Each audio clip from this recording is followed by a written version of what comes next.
Cette vidéo me choque. Les gens, quand même, ils vont au sport. Ils se butent au sport depuis 1 an ou 2. Il n'y a aucune amélioration.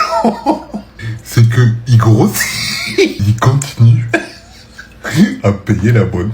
Aujourd'hui, je suis tombé sur la vidéo d'un gros influenceur. Et tu sais ce qu'il dit? Il se moque des gens qui vont à la salle depuis 1 an ou 2 ans, en disant qu'ils n'ont pas progressé, qu'ils grossissent même, mais qu'ils continuent à payer leur abonnement. À la fin de chaque phrase, il rigole exprès nerveusement, comme pour valider son discours, tout seul. Mais tu vois, c'est exactement ce genre de discours qui détruit les gens. Parce que derrière, qu'est-ce qui se passe? On se compare à son voisin, on se compare à son influenceur préféré, au physique parfait qu'on voit sur les réseaux sociaux. Et à force de voir ça, on perd les notions de la réalité. On finit par croire que tout le monde doit avoir un corps de couverture. Mais ce n'est pas la vérité. La plupart des physiques qu'on idolâtre ne sont pas naturels. Que ce soit avec des produits, de la chirurgie esthétique, de la lumière, de la triche. Il y a des mythos qui jurent qu'ils sont clean. Mais en vrai, ils sont chargés comme jamais. Moi, je ne suis pas là pour vendre du rêve. J'ai fait des compétitions, je suis dopé. Et je l'assume. Et si je le dis, c'est pour remettre les choses dans l'ordre. Parce que tu finis par croire que tout le monde peut ressembler à ça naturellement.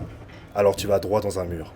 Et c'est ça qui m'énerve. À force d'écouter ces discours, on oublie pourquoi certaines personnes vont à la salle. On oublie qu'il y a des personnes qui se battent tous les jours contre des pathologies.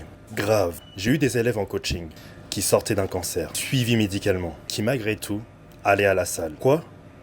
Parce que sans ça, ils avaient mal aux articulations, des douleurs aux tendons. Le sport, c'est leur médicament. Et ça, personne n'en parle. On oublie aussi qu'il y a des mères de famille, des pères de famille, qui vont à la salle juste pour souffler après une journée. Pas pour avoir un physique de dingue, pas pour se comparer à qui que ce soit. Juste parce que ça leur fait du bien. Sur les réseaux, on te fait croire que si tu ne manges pas du blanc de poulet à chaque repas, que si tu fais un écart, c'est que tu n'as pas de mental. Ça, ce n'est pas la réalité des 90% des gens. C'est ça le pire. À force de les dégoûter, ils finissent par abandonner. Et d'autres vont chercher des raccourcis. Et il y a des mecs qui commencent la muscu depuis 3 mois, qui sont déjà sous-produits. Parce qu'on leur a mis dans la tête qu'il fallait absolument avoir des résultats visibles.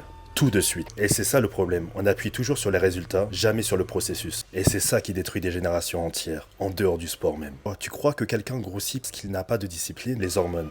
Ne sait pas ce que vit la personne. Peut-être qu'elle est sous traitement. Peut-être qu'elle a des problèmes de santé. Peut-être que juste elle est déréglée. Et puis, qui t'a dit que tout le monde allait à la salle juste pour de l'esthétique? Il y a des boxeurs, des sprinteurs, des joueurs pros qui s'entraînent pour la performance. Moi, je fais du bodybuilding. Oui, je cherche de l'esthétique. Mais j'aurai toujours du respect pour la personne qui s'entraîne à côté de moi. Parce que peut-être qu'elle se bat contre un combat que toi, tu ne connais pas.